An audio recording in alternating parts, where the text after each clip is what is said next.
Zelarong United Front JUF की Kader सिंगना ngarang Kangpokpi district की के Solung village harga khangnaba Wafong village ta yung mga may THAKHRE loina na Kuki Singna Ngasi Ahing Nongyaidagi National Highway Sing Thingjillagani Laothokhre Zelarong naga puruk ki lam khopsilaga yum sajilakpa masung lona yadaba mongda paksana popi pambi thabagi mayokta thaurang adu laukhatkibani haina JUF na phungdorokle Lobasigi Ministry of Information and Publicity na thadrokpa serol amada January gi taraganithoy amasung taragamangada Kangpokpi district ki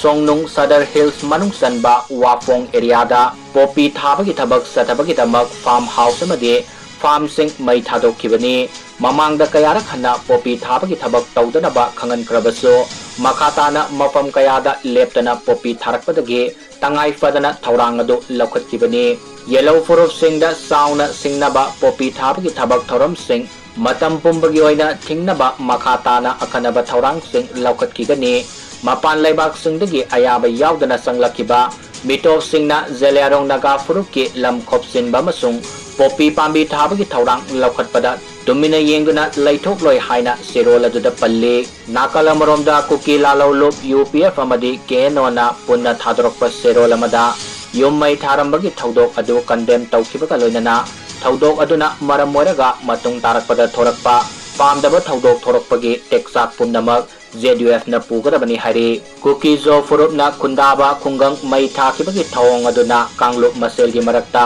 thajanadabagi sang wangkhalakle haina palladuna